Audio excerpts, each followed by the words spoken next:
নবগঠিত নির্বাচন কমিশনের সিইসি এএমএম নাসির উদ্দিন ও ৪ কমিশনার শপথ নেবেন আজ দুপুরে সুপ্রিম কোর্টের জাজেস লাউঞ্জে তাদের শপথ অনুষ্ঠিত হবে। প্রধান বিচারপতি সৈয়দ রেফাত আহমেদ নতুন নির্বাচন কমিশনকে শপথ পাঠ করাবেন। এর আগে ২১শে নভেম্বর রাষ্ট্রপতির নির্দেশে নতুন নির্বাচন কমিশন গঠন হয়। অবসরপ্রাপ্ত সচিব এএমএম নাসির উদ্দিনকে প্রধান নির্বাচন কমিশনার ও সাবেক অতিরিক্ত সচিব মোহাম্মদ আনোয়ারুল ইসলাম সরকার, অবসরপ্রাপ্ত জেলা ও দায়রা জজ আব্দুর রহমান মাসুদ, অবসরপ্রাপ্ত যুগ্ম সচিব বেগম তহমিদা আহমদ ও ব্রিগেডিয়ার জেনারেল অবসরপ্রাপ্ত আবুল ফজল মোহাম্মদ সানাউল্লাহকে নির্বাচন কমিশনার পদে নিয়োগ দেয়া হয়। ৫ই আগস্ট আওয়ামী লীগ সরকারের পতনের পর ৫ই সেপ্টেম্বর পদত্যাগ করে কাজী হাবিবুল আউয়ালের নেতৃত্বাধীন নির্বাচন কমিশন। এরপর সার্চ কমিটির প্রস্তাবিত তালিকা থেকে একজনকে প্রধান নির্বাচন কমিশনার ও ৪ জনকে কমিশনার হিসেবে নিয়োগ দেন রাষ্ট্রপতি মোহাম্মদ শাহাবুদ্দিন।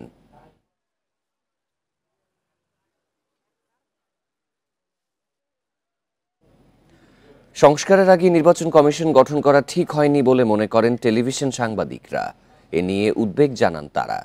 শনিবার সকালে রাজধানী নির্বাচন কমিশন কার্যালয়ে সংস্কার কমিশনের সঙ্গে বৈঠক হয়। পরে কমিশনের সদস্য তোফায়েল আহমেদ বলেন, আগে প্রয়োজন সংস্কার, তারপর স্থানীয় সরকার নির্বাচন, এরপর জাতীয় নির্বাচন।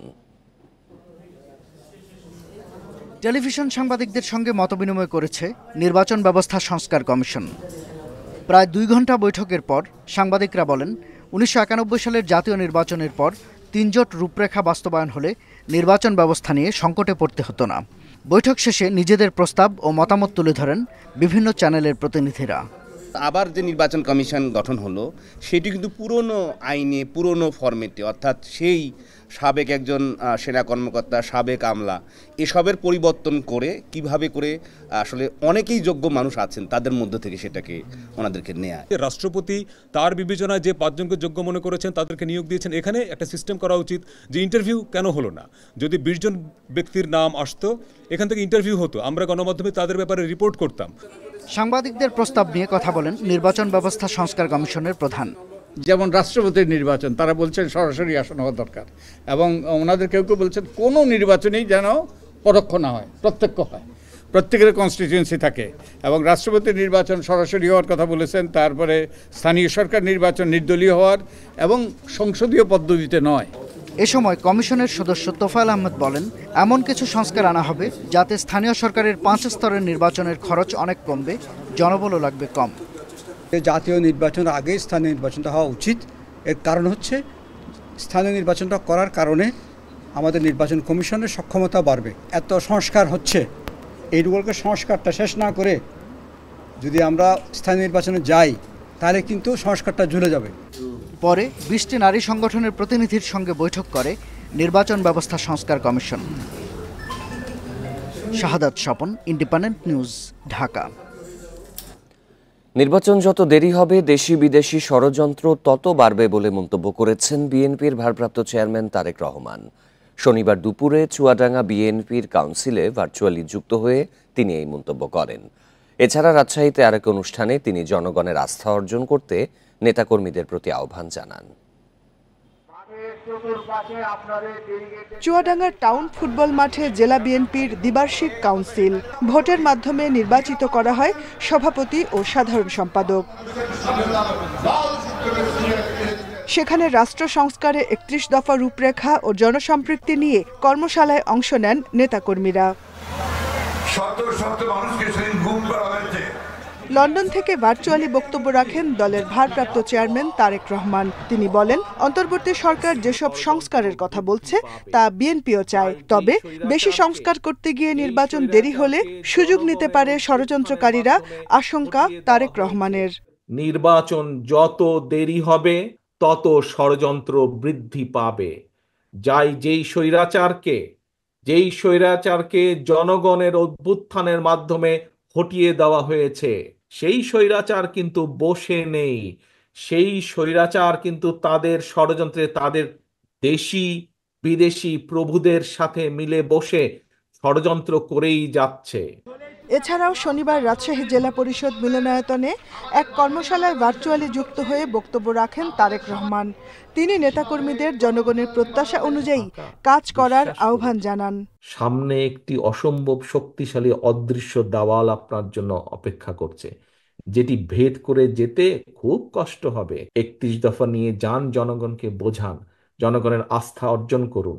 জনগণ যাতে আপনার আস্থা রাখে, জনগণ যাতে আপনার প্রতি ধৈর্য ধারণ করে, সেই জন্যই আপনাকে সেইভাবে ভূমিকা পালন করতে হবে।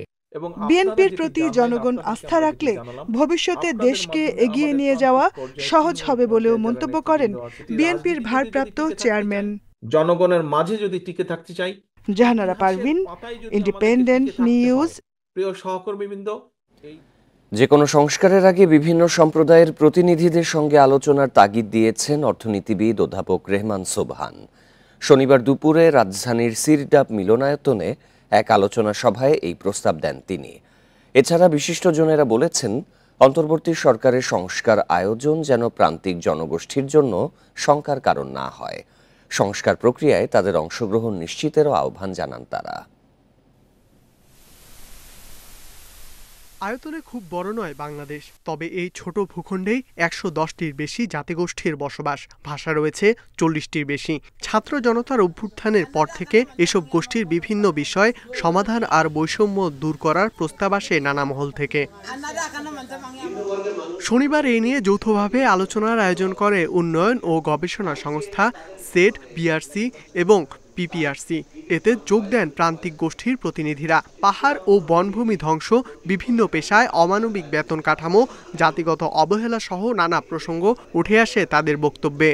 ওখানে আপনার জীববৈচিত্র্য নষ্ট হয়, আপনার পশু পাখিদের খাদ্য থাকে না, এখন আপনি বনে মানব পাবেন না। আজকে বিভিন্ন উন্নয়নের কারণে আমরা জুট চাষগুলো হারিয়ে ফেলতেছি।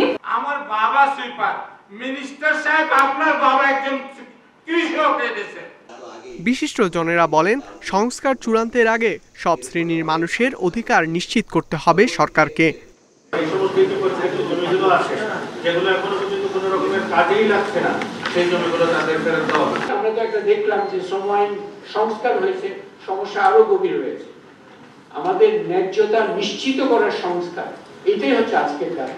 তাদের সমস্যাটা তারাই সব থেকে ভালো বোঝেন এবং বলতে পারে, এবং এটা যদি একটা ব্যবস্থা করা যায়, এর থেকে ভালো আর কিছু হতে পারে।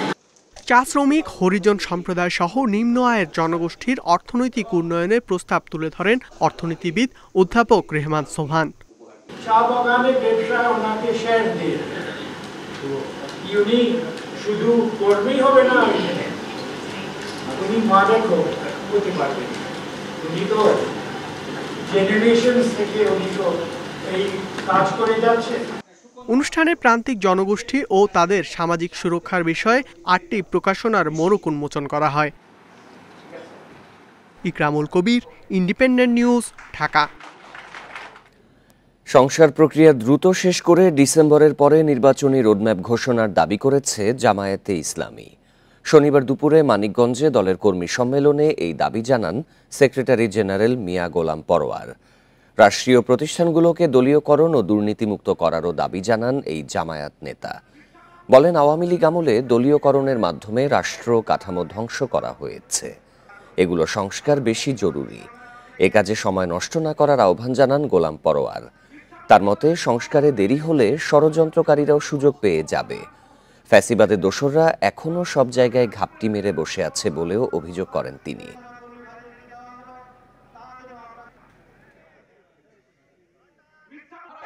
এই প্রশাসন এদেরকে ওখানে রাখবেন, আর এইভাবে আবার আপনি নির্বাচন দিলে তো সেই 14-18-24 মধ্যে নির্বাচন হবে। বলে ঠিক না? সাংবাদিকরা বলে আপনারা যে বলছেন যে যৌক্তিক সময়ের মধ্যেই নির্বাচন চাই, সেই যৌক্তিক সময়ের ব্যাখ্যা আমরা যে ব্যাখ্যা দিয়েছি। রাজনৈতিক লেজুর বৃত্তির মাধ্যমে শিক্ষা খাতকে ধ্বংস করেছে আওয়ামী লীগ, এমন মন্তব্য করেছেন তথ্য ও সম্প্রচার উপদেষ্টা নাহিদ ইসলাম। শনিবার বিকেলে রাজধানীতে সরকারি বিজ্ঞান কলেজে বিজ্ঞান মেলায় কথা বলেন উপদেষ্টা। তিনি আরও বলেন, প্রাতিষ্ঠানিক সংস্কারের মধ্য দিয়ে ধীরে ধীরে নির্বাচনের দিকে আগানো হবে। শিক্ষার্থীদের বিতর্কিত অবস্থানে দাঁড় করিয়ে জুলাই অভ্যুত্থানকে ব্যর্থ প্রমাণের চেষ্টা চলছে বলেও মন্তব্য করেন তথ্য উপদেষ্টা। বলেন, দেশের প্রতিটি মানুষ যেন বিপ্লবের সুফল পায় সেটা নিশ্চিত করা হবে, সেই লক্ষ্যেই কাজ করছে সরকার।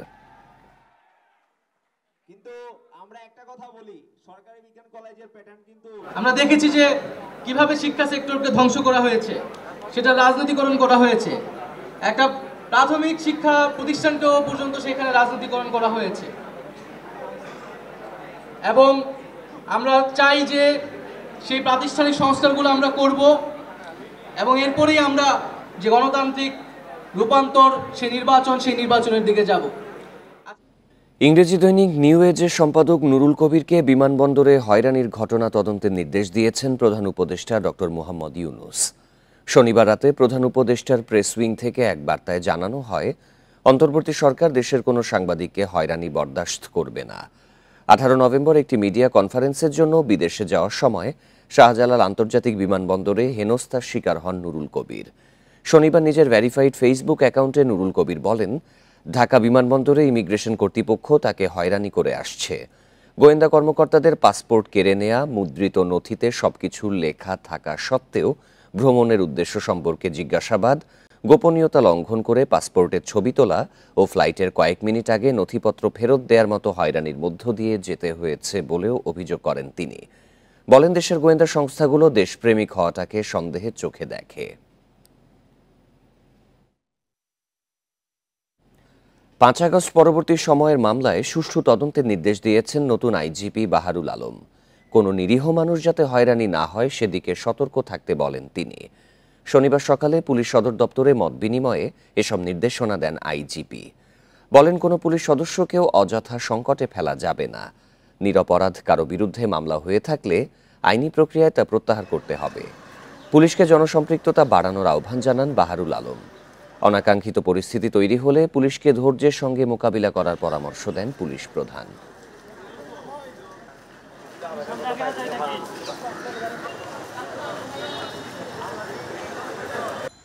2013 সালের 5ই মে শাপলা চত্বরে বুয়েট শিক্ষার্থী রেহান আহমেদ হত্যার বিচার দাবি করেছেন তার শিক্ষক সহপাঠীরা। শনিবার বিকেলে বুয়েটের সিএসই ভবনে এক স্মরণসভায় এই দাবি করেন তারা। স্মরণসভায় রেহানের পরিবারের সদস্যরা উপস্থিত ছিলেন। তারা জানান, রেহান কোনো রাজনৈতিক সংগঠনের সঙ্গে সম্পৃক্ত ছিলেন না। সে সময় ময়নাতদন্তের রিপোর্টও দেয়নি ঢাকা মেডিকেল কর্তৃপক্ষ। এমনকি মরদেহের দাফন নিয়েও নানা প্রতিবন্ধকতার মুখে পড়তে হয়। আওয়ামী লীগ সরকারের পতনের পর এ নিয়ে হত্যা মামলা করেছে পরিবার। এবার স্বজন হত্যার বিচার চান তারা। এদিকে সব জেনেও 11 বছর চুপ থাকার জন্য দুঃখ প্রকাশ করে বুয়েটের সিএসই বিভাগ। রেহানের নামে একটি বৃত্তি চালুর চিন্তাও করছে তারা। 2009 সালে বুয়েটের কম্পিউটার সায়েন্স অ্যান্ড ইঞ্জিনিয়ারিং বিভাগে ভর্তি হয়েছিলেন রেহান।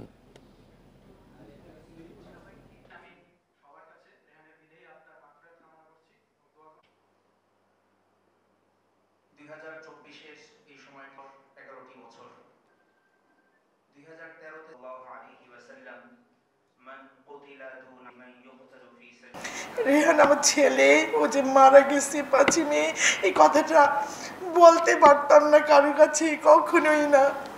মারা গেছে কি হয়ে মারা গেছে? একটা অ্যাক্সিডেন্টে, বলা বারণ ছিল। সবকিছু জেনেও আমরা আসলে রেহানকে স্মরণ করতে পারিনি, জেনেও চোখ বুঝেছিলাম। গাজীপুরের শ্রীপুরে পিকনিকের বাসে বিদ্যুৎ স্পর্শে ইসলামিক ইউনিভার্সিটি অফ টেকনোলজির 3 শিক্ষার্থীর মৃত্যু হয়েছে। আহত 2 জন ভর্তি রয়েছেন ঢাকার আহসানিয়া মিশন হাসপাতালে। শিক্ষার্থীদের বহনকারী দোতলা বাসটি রাস্তার পাশের বিদ্যুতের তারের সংস্পর্শে এলে এই দুর্ঘটনা ঘটে। ঘটনা তদন্তে পল্লী বিদ্যুতায়ন বোর্ড, বিটিআরসি ও জেলা প্রশাসনের পক্ষ থেকে 3টি কমিটি গঠন করা হয়েছে। শনিবার সকালে পিকনিক করতে কয়েকটি বাসে করে গাজীপুরের শ্রীপুরের একটি রিসোর্টের উদ্দেশ্যে রওনা দেন ইসলামিক ইউনিভার্সিটি অফ টেকনোলজির 460 শিক্ষার্থী। তবে দোতলায় একটি বাস বিদ্যুতের তারে জড়ালে আনন্দ মুহূর্তেই বিষাদে পরিণত হয় মেকানিক্যাল ইঞ্জিনিয়ারিং ডিপার্টমেন্টের শিক্ষার্থীদের। গ্রামীণ সড়ক ধরে রিসোর্টে যাওয়ার পথে উত্তর প্যালাইত গ্রামে বহরের একটি দোতলা বাস বিদ্যুতের তারে জড়িয়ে যায়। এতে বিদ্যুৎ স্পর্শে আহত হন বেশ কয়েকজন শিক্ষার্থী।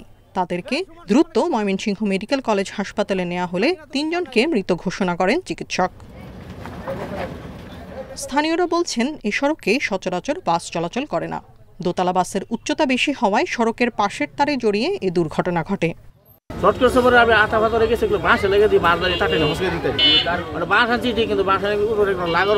ওয়াল একদম পাশাপাশি দেখে ওরা আর যাইতে পারে নাই ওইদিকে, তারপর ওয়ালে এক হাত দিয়ে আরেক হাত গাড়িতে লাগিয়ে গেছে, লাগিয়ে যাওয়ার পরে গাড়ির সাথে বাইজা গিয়ে এখানে পড়ে গেছে। এই ঘটনায় কারো গাফিলতি আছে কিনা তা খতিয়ে দেখার কথা জানিয়েছেন ইসলামিক ইউনিভার্সিটি অফ টেকনোলজির উপাচার্য ও স্থানীয় পুলিশ। আমাদের ইউনিভার্সিটির বিভিন্ন ডিপার্টমেন্ট বিভিন্ন জায়গায় আপনার এক্সকারশন ট্যুরের অংশ হিসেবে পিকনিকে, আসলে এটা পিকনিক বলতে পারেন, পিকনিকে যায়। হাবিব আমাকে ফোন দিল, স্যার একটা দুর্ঘটনা ঘটে গেছে, আমাদের ডাবল ডেকার বাস পিছনের যেটা সেটা ইলেকট্রিফাইড হয়ে গিয়েছে। ডাবল ডেকার বাস এটা আসলে আমাদের থানাকে অবগত করে নাই, তারা তাদের মতো করে আসলে প্ল্যান করে আসছিল। আসলে ফেদার রোডে এরকম ডাবল ডেকার বাস আসলে ঠিক না, তারা কীভাবে আসছে আমরা জানি না, আমরা আসলে কথা বলে জানতে পারবো সেটা কী। আসলে ঘটনা তদন্তেই গাজীপুরের অতিরিক্ত জেলা প্রশাসককে প্রধান করে 4 সদস্যের কমিটি গঠন করেছে প্রশাসন। এছাড়া 5 সদস্যের কমিটি করেছে পল্লী বিদ্যুতায়ন বোর্ড। আর বিআরটিসি গঠিত 5 সদস্যের কমিটিকে আগামী 5 দিনের মধ্যে প্রতিবেদন দিতে বলা হয়েছে। Tania Nasrin, independent news. গাজীপুরে দুর্ঘটনাস্থলে বিদ্যুতের 2টি খুঁটির মাঝে দূরত্ব স্বাভাবিকের চেয়ে দ্বিগুণ, এজন্য তার ঝুলেছিল সেখানে। এই তার গাছে লেগে কয়েকবার আগুনের ঘটনাও ঘটেছে। এ নিয়ে বিদ্যুৎ অফিসকে জানালেও ব্যবস্থা নেয়নি তারা। এছাড়া সরু সড়কটিতে আগে কখনো দোতলা বাস চলতে দেখেননি স্থানীয়রা। তেলিহাটি ইউনিয়নের উদয়খালী গ্রামে দুর্ঘটনাস্থলে বিদ্যুতের এই 2 খুঁটির দূরত্ব 300 ফিট। এটি থাকার কথা 150 ফিট। এ কারণেই ঝুলেছিল তার। এখানে খুঁটি বসানোর সময় রাস্তা কাঁচা ছিল, তার ছিল 18 ফিট উপরে, পরে রাস্তা পাকা করায় তারের উচ্চতা হয় 16 ফিট, অথচ এটি থাকার কথা 25 ফিট উপরে। 2 খুঁটির মাঝখানে যে দূরত্বটা আগের নিয়মে ছিল, অনেক আগে পূর্বের লাইন, তখন 300 ফিট দূরত্বে ছিল। এখনও 300 ফিট আছে, মাঝখানে আর কি ইটা হয় নাই, মাঝখানে একটা পুষ্কুটি দিলে এরকম হয়তো ক্লিয়ারেন্স থাকতো হয়তো। স্থানীয়রা জানান গাছের সঙ্গে তার লেগে আগুনের ঘটনা ঘটেছে এখানে। কয়েকবার স্থানীয় বিদ্যুৎ অফিসে অভিযোগ করেও সমাধান মেলেনি। পাতা গাছ জড়াইছে, তেনা ছোটা গাঙ্গের ফুটে গেছে, মানে বাতাসে খালি ফসম গাছ লড়ে ডাইলে মানে বারিকা, মানে একটু জ্বর আসলে মাঝে কারেন্ট থাকে না। যতবার আসে ততবারই ওনাদেরকে বলি যে ভাই লাইনটা তো অনেক নিচে নেমে গেছে, তো ওনারা আমাদেরকে বলছে অফিসে আবেদন দেন, তারপরে অফিস থেকে এটা দেখবে, তারপরে আমরা আসবো, মানে জটিলতা দেখায়। জানানো হয়েছিল কিন্তু এরা এটা গুরুত্ব দেয় নাই, বলে এটা ঠিক আছে আমরা লোক পাঠাইমু দেখমু, এরকম ভাবে আর কি করে। ঘটনার কারণ জানতে 5 সদস্যের কমিটি করেছে পল্লী বিদ্যুতায়ন বোর্ড। 3 কর্মদিবসের মধ্যে প্রতিবেদন দেবে তারা। পাওয়ারফুল কমিটি করেছি, 2 চিফ ইঞ্জিনিয়ার, 2 জন ডাইরেক্টর, আমাদের এসি সাহেব এবং জিএম সাহেব সহ। আমরা তো মনে করছি যে উইদিন 3 ডেজ। গ্রামের এই পাকা সড়কটি প্রস্থে 10 ফিট। এখানে আগে কখনো দোতলা বাস চলেনি বলে জানান এলাকার মানুষ। দোতলা বাস এটাই প্রথম, আর কখনো এই রাস্তা দেওয়া যায় নাই। এই অঞ্চলে 65 কিলোমিটার লাইনে গ্রাহক প্রায় 6000। 2000 সালে লাইন চালুর সময় ভোল্টেজ ছিল 6000-এর কিছু বেশি। তবে শিল্প কারখানার কারণে 2017 সালে এই লাইনকে 11000 ভোল্টেজে উন্নীত করা হয়। Al Amin Hossain, Independent News, Gazipur. Battery rickshaw চালু সহ 12 দফা দাবিতে আজ জাতীয় প্রেস ক্লাবের সামনে চালক শ্রমিকদের গণ অবস্থান। শনিবার সকালে পুরানা পল্টনে সংবাদ সম্মেলনে এই কর্মসূচি দেয় রিকশা, ভ্যান, ইজি বাইক শ্রমিক ইউনিয়ন। এ সময় তারা গত কয়েকদিনের আন্দোলনে যেসব অটোচালক গ্রেপ্তার হয়েছে তাদের মুক্তিরও দাবি জানান। গত 2 দিন ধরেই রাজধানীতে ব্যাটারি রিকশা বন্ধের সিদ্ধান্তের প্রতিবাদে সড়ক ও রেলপথে আটকে বিক্ষোভ করছেন চালকেরা। শুক্রবারও জুরাইনে আইন শৃঙ্খলা বাহিনীর সঙ্গে হয়েছে তাদের ধাওয়া পাল্টা ধাওয়া। পরে পরিস্থিতি নিয়ন্ত্রণে ছোঁড়া হয় টিয়ার শেল। রেললাইন অবরোধ, পদ্মা সেতু হয়ে রেল যোগাযোগ বন্ধ থাকে 4 ঘণ্টা। মঙ্গলবার ঢাকা মহানগর এলাকায় 3 দিনের মধ্যে ব্যাটারি রিকশা বন্ধ করতে নির্দেশ দেয় হাইকোর্ট। এরপর থেকেই আন্দোলনে রয়েছেন চালকেরা।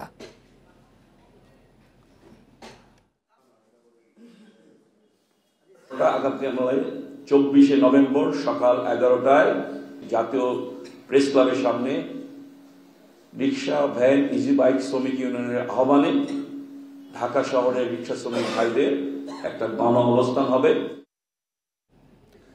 3 মাসে যশোরের ভবদহ অঞ্চলের বেশিরভাগ এলাকা থেকে পানি নামেনি। বাড়িঘরে পানি থাকায় দুর্ভোগের পাশাপাশি মানবেতর দিন কাটছে জলাবদ্ধ 1.5 লাখ বাসিন্দার। সংকট নিরসনে খাল খনন, স্লুইস গেট খুলে দেয়া সহ নানা উদ্যোগ নেয়ার কথা জানিয়েছে পানি উন্নয়ন বোর্ড। অতিবৃষ্টিতে গত সেপ্টেম্বর থেকে যশোরের ভবদহ অঞ্চলে সৃষ্টি হয় জলাবদ্ধতা। এর কারণে কেশবপুর, মনিরামপুর, অভয়নগর উপজেলার 150 গ্রামে চরম বিপাকে পড়েছেন 1.5 লাখ মানুষ। দেখা দিয়েছে বিশুদ্ধ পানিরও সংকট। গরু ছাগল খাওয়ানোর কষ্ট, আবার ধান চাল তো লাগাইতে পারলাম, ধানটার কি হবে? ঘরের মধ্যে পানি দিবে পা খেয়ে গেছে। ভবদহ এলাকার জলাবদ্ধতা নিরসনে 3 দশক ধরে দফায় দফায় নানা পদক্ষেপ নিলেও কাজ হয়নি কিছুই। এজন্য দুর্নীতি, লুটপাট ও ভুল নীতিকে ধুসছেন ভবদহ বাঁচাও আন্দোলন কমিটি। ওই অঞ্চলের যে টিআরএম পদ্ধতি চালু ছিল, সেই পদ্ধতি বাতিল করে পাম্পিং করা হয়। ফলে টিআরএম পদ্ধতি চালু থাকলে ওই জনপদের এবার এই সংকটটা হতো না। ফলে দুর্নীতি, লুটপাট এবং অব্যবস্থাপনা এবারের এই সংকটের জন্য দায়ী। পাম্পের মাধ্যমে সেচ দিয়ে পানি বের করার পাশাপাশি খুলে দেওয়া হয়েছে স্লুইস গেট। তবে সমস্যার সমাধানে খাল খননের ওপর জোর দিচ্ছে পানি উন্নয়ন বোর্ড। 4টা গেট খুলে আমরা পানি নামাচ্ছি, আগোরাটি 4 ব্যান্ড দিয়ে পানি নামাচ্ছি, ভাইনা 2 ব্যান্ড দিয়ে পানি নামাচ্ছি। তার মানে মোট কথা যেটা হলো, আমাদের পানি নামিয়ে দেওয়ার জন্য, মানুষের বাড়িঘর থেকে নিষ্কাশন স্বাভাবিক করার জন্য যা যা করা দরকার আমরা সবকিছুই করছি।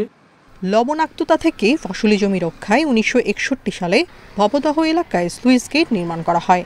1988 সাল থেকে ওই এলাকায় দেখা দেয় স্থায়ী জলাবদ্ধতা, যা নিরসনে নানা পদক্ষেপ নিলেও কাজ হয়নি কিছুই।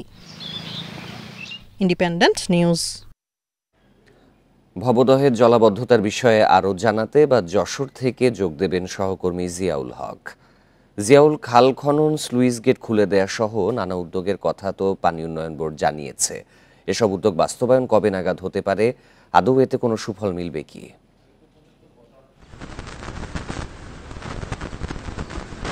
দেখুন, ভবদহ এমন একটি অঞ্চল যে এখানে যে হরি, টেকা সহ অন্যান্য যে সমস্ত নদী আছে, এই নদীগুলো কিন্তু মূল যে ভবদহ অঞ্চল অর্থাৎ যশোর, মনিরামপুর, কেশবপুর, অভয়নগর সহ যে এলাকা আছে, খুলনা, ডুমুরিয়া আছে, তো এই এলাকার যে মূল জায়গাগুলো সেগুলো কিন্তু আসলে নিচে। এখান থেকে যে পানি জমছে, সেই পানি নিষ্কাশন হওয়ার যে পথগুলো অর্থাৎ নদী যেগুলো আছে, হরি, টেকা সহ অন্যান্য যে সমস্ত খালগুলো আছে, সেগুলোর কিন্তু তলদেশ ইতিমধ্যে উঁচু হয়ে গেছে। এবং যেহেতু বিলগুলো নিচে পরিস্থিতিতে আছে এবং সেখান থেকে নিষ্কাশনের পানি যে পথগুলো সেগুলো যেহেতু উঁচু হয়ে গেছে, যে কারণে কিন্তু এখানে প্রতিনিয়তই কিন্তু পানি জমছে। সামান্য বৃষ্টি হলেই কিন্তু পানি জমে, এমনটি কিন্তু আমরা দেখেছি। এবং আপনি জানেন যে চলতি বছর কিন্তু যশোরে যে পরিমাণে বৃষ্টিপাত হওয়ার কথা, তার চেয়ে প্রায় দ্বিগুণ বৃষ্টিপাত হয়েছে। এবং এই যে পানির ফ্লোটি, যে নদীগুলো আছে সেখান থেকে কিন্তু আসলে নিষ্কাশন হওয়া সম্ভব হয়নি এখনো পর্যন্ত। আমরা যেটি দেখতে পেয়েছি যে ওইখানকার এই 3 উপজেলার প্রায় 100 গ্রাম এখনো কিন্তু নিমজ্জিত অবস্থায় আছে এবং সেখানকার প্রায় 1.5 লক্ষাধিক মানুষ এখনো কিন্তু তারা পানিবন্দী অবস্থায় আছেন। হয়তো কিছু কিছু মানুষ, যেহেতু নভেম্বরে বৃষ্টি হয়নি সেহেতু কিছুটা পানি টান ধরেছে, কিছু কিছু মানুষ ইতিমধ্যে ঘরে ফিরতে শুরু করেছেন। কিন্তু ঘরে ফিরতে পারলেও কিন্তু তারা যে অন্যান্য যে সমস্ত নিত্যদিনের কর্মকাণ্ড আছে, রান্না বান্না, বাথরুমে যাওয়া সহ অন্যান্য যে চলাফেরার যে বিষয়গুলো আছে সেগুলো কিন্তু এখনো পর্যন্ত তারা স্বাভাবিকভাবে করতে পারছে না। এছাড়াও যে গবাদি পশুর যে বিষয়টি, সেটিও কিন্তু তারা এখনো পর্যন্ত গোয়ালে তুলতে পারেননি বা তারা কিন্তু আসলে যে বিতরণ ভূমি সেটিও কিন্তু তারা এখনো পর্যন্ত পাননি। তো পানি উন্নয়ন বোর্ডের সাথে কথা আমি বলেছি, তারা জানিয়েছেন যে ঠিক এই মুহূর্তে তাদের পক্ষ থেকে যে সক্ষমতা ছিল 4টি স্কেভাটর তারা ইতিমধ্যে নামিয়েছেন। এছাড়াও যে স্লুইস গেট খুলে দেওয়া, তারপরে পাম্পের মাধ্যমে সেচ দিয়ে পানি বের করে দেওয়া, তারা সর্বোচ্চ কাজ করছে। তারা বলছে যে ডিসেম্বর নাগাদ হয়তো বা জানুয়ারির প্রথম সপ্তাহে হয়তো বা পানি যদি বৃষ্টি না হয়ে থাকে সামনের দিনগুলোতে, সেক্ষেত্রে হয়তো বা কিছুটা স্বস্তির খবর তারা দিতে পারবেন। পাশাপাশি তারা যেটি করছেন, এখন একাধিক টিম গঠন করেছেন। টিম গঠন করে স্থানীয় যারা বাসিন্দা আছেন তাদের সাথে, যারা এই বিষয়ে আসলে বিশেষজ্ঞ, যেহেতু এটা দীর্ঘ সময় ধরে চলছে, প্রায় 3 থেকে 4 দশক ধরে কিন্তু ভবদহ এই অঞ্চলের মানুষ তারা দুর্গত অবস্থায় আছে। তো তাদেরকে নিয়ে আসলে তারা রূপরেখা তৈরি করার পরেই হয়তোবা মুলজা তারা আসলে কি ধরনের পদক্ষেপ নেবেন আগামী দিনগুলোতে সেটি আসলে তখন জানা যাবে। ভবদহের জলাবদ্ধতার বিষয়ে জানাচ্ছিলেন সহকর্মী। সিলেটকে বন্যার কবল থেকে রক্ষা করতে প্রয়োজনে কিশোরগঞ্জের ইটনা মিঠামইন সড়ক ভাঙা হবে বলে জানিয়েছেন মৎস্য প্রাণী সম্পদ উপদেষ্টা ফরিদ আক্তার। শনিবার সকালে সিলেটে হাওরে মৎস্য সম্পদ রক্ষায় আয়োজিত কর্মশালায় যোগ দিয়ে একথা বলেন তিনি। জানান, আধুনিকতার নামে হাওরে অপরিকল্পিতভাবে বাঁধ, রাস্তা নির্মাণ করা হয়েছে। এতে ক্ষতিগ্রস্ত হয়েছে হাওর ও মৎস্য সম্পদ, ব্যাহত হয়েছে পানি প্রবাহ। সিলেটের নদ নদীর অবাধ পানি প্রবাহ নিশ্চিত করতে ইটনা মিঠামইন সড়কের বেশ কিছু অংশ ভাঙতে আন্তঃমন্ত্রণালয়ের বৈঠকে প্রস্তাব দেয়া হবে বলেও জানান ফরিদ আক্তার।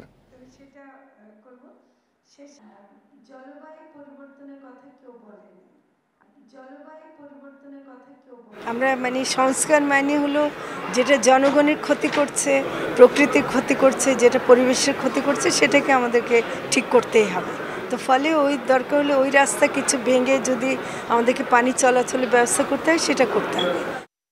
1.5 কোটি টাকার জমি 134 কোটি টাকায় কেনা হয়েছে বগুড়ার একটি সড়ক প্রকল্পে। প্রকল্প ঝুলিয়ে রাখা হয় 20 বছর। 1 লাখের বেশি মানুষকে ভুগতে হয় ভোগান্তিতে। প্রকল্পে অনিয়ম হয়েছে কিনা তা জানতে তদন্তের দাবি জানিয়েছেন সুশীল সমাজের প্রতিনিধিরা। দুটি হাসপাতালে দ্রুত রোগী আনা নেওয়া করতে 2003 সালে 13 কোটি 77 লাখ টাকা ব্যয়ে শুরু হয় শহীদ জিয়াউর রহমান মেডিকেল কলেজ হাসপাতাল সংযোগ সড়ক প্রকল্পের কাজ। 4.5 কিলোমিটার রাস্তার মধ্যে 810 মিটার নির্মাণের পর কাজ থেমে যায়। 2017 সালে প্রকল্পের নাম পরিবর্তনের পাশাপাশি ব্যয় বাড়ানো হয় আরও 170 কোটি টাকা। নতুন নামে 1.85 কিলোমিটার সড়ক নির্মাণে পুনরায় উদ্যোগ নেওয়া হয় 2019 সালে। অবশেষে সড়কটির নির্মাণ কাজ শেষ হয় গত অক্টোবরে। রাস্তা হওয়ার আগে মোহাম্মদ আলীতে শহীদ জিয়াউর রহমান মেডিকেল যাতে 1.5 ঘন্টা সময় লাগতো জামে ফেলে, আর এই রাস্তা হওয়াতে মনে করেন 5 মিনিটের সময় লাগে না। বড় বড় গাড়িগুলো এই রাস্তা ঢুকে জাম লাগে যায়, আর আমরা রুগী নিয়ে চলাচল করতে পারি না। 2 মেডিকেলের যে সংযোগ সড়ক প্রকল্পটি, এটা দীর্ঘদিনের এই এলাকার মানুষের একটা চাওয়া ছিল। আমরা সেই প্রকল্পটির কাজ আমরা নির্ধারিত সময়ের মধ্যে শেষ করেছি। এই প্রকল্পের আমাদের দৈর্ঘ্য 1.85 কিলোমিটার ছিল এবং এই প্রকল্পের ব্যয় ছিল 152 কোটি টাকা। সুশীল সমাজের প্রতিনিধিরা বলছেন, প্রকল্পে অনিয়ম হয়ে থাকলে তদন্ত করে ব্যবস্থা নেওয়া হোক। ব্যাপক অনিয়ম দুর্নীতি দেখতে পেয়েছি এবং প্রায় 150 কোটি টাকার এখানে অনিয়ম আমরা পেয়েছি, আমাদের কাছে মনে হয়েছে এবং আমাদের কাছে অভিযোগ এসেছে। এই এত টাকা ব্যয়ের কারণে যে সরকারের আর্থিক ক্ষতি হয়েছে, সেই আর্থিক ক্ষতির আমরা সঠিক তদন্ত সহ এবং যারা এর সঙ্গে দায়ী ব্যক্তিদেরকে আমরা বিচারের আওতায় রাখতে চাই। প্রথম প্রকল্পের অবকাঠামো উন্নয়নে 10 কোটি টাকা ধরা হলেও সময় মতো কাজ শেষ না হয় ব্যয় হয়েছে 18 কোটি টাকা, আর 1.5 কোটি টাকার জমি কেনা হয়েছে 134 কোটি টাকায়। Hasibur Rahman, independent news, Bogura. 2 বছর ধরে আর্থিক সংকটে মহালছড়ির একমাত্র ছাত্রাবাস। দুর্গম পাহাড়ের শিক্ষার্থীদের প্রাথমিকে ঝরে পড়া রোধে ছাত্রাবাসে শিক্ষার্থীদের ব্যাগ, পোশাক সহ বিভিন্ন শিক্ষা উপকরণ দেয়া হলেও বর্তমানে তা বন্ধ। বরাদ্দ চেয়ে মন্ত্রণালয়ে একাধিকবার চিঠি দেয়া হলেও মেলেনি সাড়া।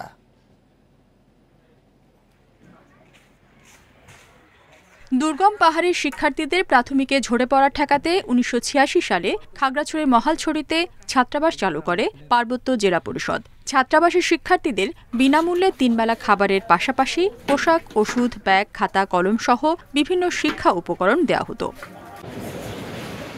তবে গত 2 বছরের বেশি সময় আর্থিক বরাদ্দ কমে যাওয়ায় 3 বেলা খাবার ছাড়া বাকি সব সুযোগ সুবিধা বন্ধ করে দেয় জেলা পরিষদ। এতে বিপাকে পড়েছে অসচ্ছল শিক্ষার্থীরা।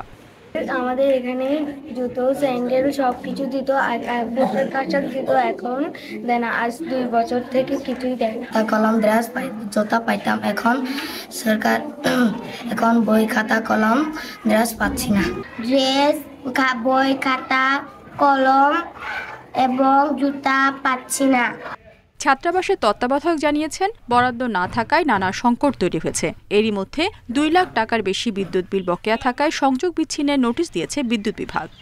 2 বছর যাবত তো সংকটে আছে, বিশেষ করে খাবার বিল ছাড়া খাদ্য বিল ছাড়া আর কোনো সরকারি বরাদ্দ নাই। বিদ্যুৎ অফিস থেকে নোটিশ প্রদান করে যে কোনো সময় হয়তো বিচ্ছিন্ন করে দিতে পারে। সংকট উত্তরণে বরাদ্দ চেয়ে প্রাথমিক ও গণশিক্ষা মন্ত্রণালয়ে চিঠি দেওয়া হয়েছে বলে জানিয়েছে জেলা পরিষদ।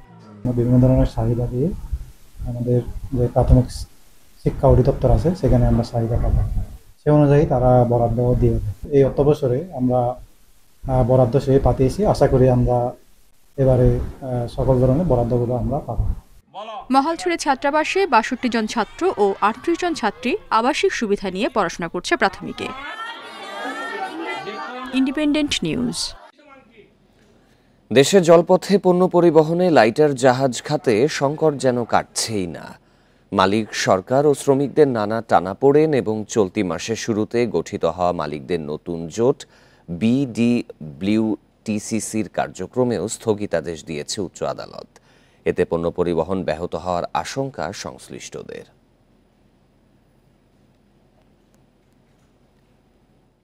চট্টগ্রাম বন্দরের বহির্নোঙরে বড় জাহাজ থেকে পণ্য খালাস করে দেশের ৩৬টি নৌ রুটে লাইটার জাহাজে পরিবহন করা হয়। Bangladesh cargo vessel owners association BCVOA, coastal vessel owners association কোয়াব ও inland vessel owners association of Chittagong আইভোয়াকের সমন্বয়ে গঠিত জোট ওয়াটার ট্রান্সপোর্ট সেল ডব্লিউটিসির অধীনে প্রায় ১৮০০ লাইটারের জাহাজ এই পণ্য পরিবহন করত। তবে ২০২৩ সালের ডিসেম্বরে ভেঙে যায় এ জোট। প্রায় ১ বছর ধরে জাহাজ মালিক ও আমদানিকারকরা নিজেদের মধ্যে দর কষাকষির মাধ্যমে পণ্য পরিবহন করছে। এতে প্রতিযোগিতামূলক বাজারে ভাড়া কমলেও অনেক জাহাজ মালিক পড়েছেন সংকটে। গত ৭ নভেম্বর নৌবাণিজ্য দপ্তর বিডব্লিউটিসিসি নামে নতুন জোট গঠন করে লাইটারের সিরিয়াল দেয়া শুরু করে। এই উদ্যোগ আমদানিকারক এবং মালিকদের একটি অংশের বিরোধিতার মুখে পড়েছে।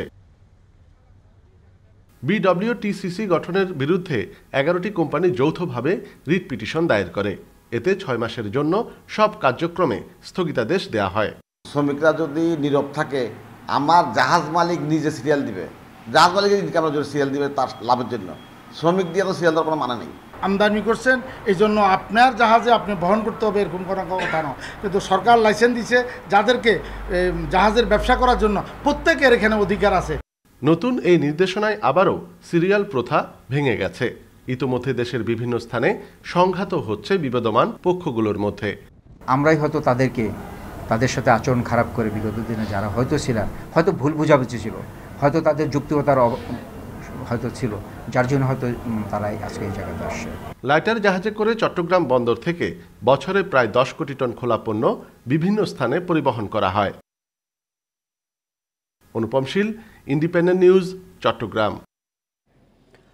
গ্যাস সংকটে গেল ৯ মাসে দেশের প্রায় ২০০টি কারখানা বন্ধ হয়ে গেছে। অন্যদিকে অবৈধ সংযোগের মাধ্যমে চুরি হচ্ছে প্রায় ১০% গ্যাস। শনিবার রাজধানীর একটি হোটেলে বাংলাদেশ চেম্বার অফ ইন্ডাস্ট্রি আয়োজিত সেমিনারে এসব তথ্য জানানো হয়। এ সময় জ্বালানি উপদেষ্টা বলেন, দুর্নীতি রোধের মাধ্যমে গেল ৩ মাসে জ্বালানি খাতের সরকারি কেনাকাটায় সাশ্রয় হয়েছে ৩৭০ কোটি টাকা। দেশে দৈনিক ৩৮০ কোটি ঘনফুট গ্যাসের চাহিদার বিপরীতে মিলছে ২৮০ কোটি। শিল্প কারখানায় ১০০ কোটি ঘনফুট চাহিদার বিপরীতে পাওয়া যাচ্ছে মাত্র ৬০ কোটি ঘনফুট গ্যাস। এতে ব্যাহত হচ্ছে শিল্পের উৎপাদন। এতে সময়মতো পণ্য সরবরাহ বাধাগ্রস্ত হওয়ায় রপ্তানি বাজার হারানোর শঙ্কা উদ্যোক্তাদের। বিসিআই আয়োজিত সেমিনারে জানানো হয়, জ্বালানি সংকটে চলতি বছরের ৯ মাসে প্রায় ২০০ শিল্প কারখানা বন্ধ হয়ে গেছে। আরও ৩০০টি কারখানা বন্ধের পথে আছে। অথচ অবৈধ সংযোগের মাধ্যমে চুরি হচ্ছে প্রায় $1 বিলিয়ন অর্থমূল্যের গ্যাস। রিফর্ম করার জন্য কিন্তু সময় নেওয়া যাবে, কিন্তু ব্যবসার ক্ষেত্রে time cannot wait. That the domestic সেক্টরের এনার্জি কনজাম্পশন বেড়েছে, this implies that the industry has shrunk. এর মধ্যে আর কোনো debate, only reason the industry is probably not shrunk হতে পারে if they have become super efficient. যদিও এসব তথ্যের কোনো ভিত্তি নেই বলে জানান পেট্রোবাংলা চেয়ারম্যান। জানান, গত ২ মাসে প্রায় ৫,০০০ অবৈধ গ্যাস লাইন বিচ্ছিন্ন করা হয়েছে। সংকট সমাধানে সরকারি কেনাকাটায় দুর্নীতি এবং অপচয় বন্ধের চেষ্টা চলছে বলেও জানান জ্বালানি উপদেষ্টা। পাবলিক সেক্টরে প্রকিউরমেন্টের ক্ষেত্রে প্রতিযোগিতার অভাব, এটাই হচ্ছে আমাদের মূল সমস্যা। আমরা মাত্র ৬ মাসের যে আমদানি করেছি তাতে ৩৭০ কোটি টাকা সাশ্রয় হয়েছে। যে এই তথ্যটা তো আমরা বলছি, হোয়াট দিস এক্সপার্টরা যারা বলছে প্রচুর পরিমাণ আমরা সিস্টেম লস করছি, এ কথা বরাবর শুনে আসছি, কিন্তু এর সাইন্টিফিক এবং কোয়ান্টিফাই মেজারের বেসিস কি ছিল? 23 জানুয়ারির আগে এটি ছিল না, অল্প একটু ছিল। এ সময় নবায়নযোগ্য জ্বালানিতে বিনিয়োগ করে সমস্যা সমাধানের পরামর্শ দেন বাণিজ্য উপদেষ্টা আমিরুল ইসলাম, ইন্ডিপেন্ডেন্ট নিউজ, ঢাকা। মার্কিন আদালতে অভিযুক্ত গৌতম আদানি চুক্তি বাতিল করেছে কেনিয়া সরকার। বিশেষজ্ঞরা বলছেন, নানা অভিযোগে দেশে দেশে আদানির ওপর চাপ বাড়ছে। তাই বিদ্যুৎ ক্রয় চুক্তি সংশোধন বা বাতিলে চাপ প্রয়োগে এখন বাংলাদেশের উপযুক্ত সময়। তাদের মতে বাড়তি দামে আদানির সঙ্গে করা বিদায়ী সরকারের চুক্তিটি ছিল জনস্বার্থ বিরোধী ও অসম।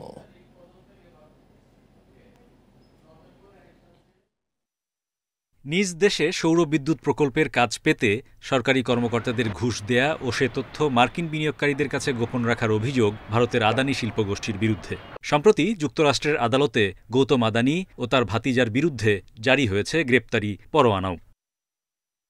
এরই মধ্যে কেনিয়ার সরকার আদানির সঙ্গে বিমানবন্দর উন্নয়ন ও পরিচালনায় প্রায় $260 কোটি দুটি চুক্তি বাতিল করেছে। শ্রীলঙ্কা, অস্ট্রেলিয়াতেও আদানির বিরুদ্ধে ভিন্ন ভিন্ন অভিযোগ উঠেছে। এইসব ঘটনায় বাংলাদেশের সঙ্গে আদানির ঝাড়খণ্ডের 1600 মেগাওয়াট বিদ্যুৎ ক্রয় চুক্তি পুনর্বিবেচনার দাবি জোরালো হচ্ছে। কয়লা আমদানিতে পাওয়া কমিশন সুবিধা বাংলাদেশকে দিচ্ছে না আদানি, সেই সঙ্গে চুক্তিতে 1% বেশি কয়লা অপচয়ের মতো দুর্বলতা সামনে আনছেন বিশেষজ্ঞরা। দেখা গেছে যে একটা কমিশন পাওয়া যায় ওটা থেকে, হ্যাঁ সেই কমিশনটা তারা নিচ্ছে, তার মানে তারা কয়লা কম দামে কিনছে। আর আমাদেরকে অবশ্যই আদানির কাছ থেকে কিছু সুবিধা আদায় করতে হবে।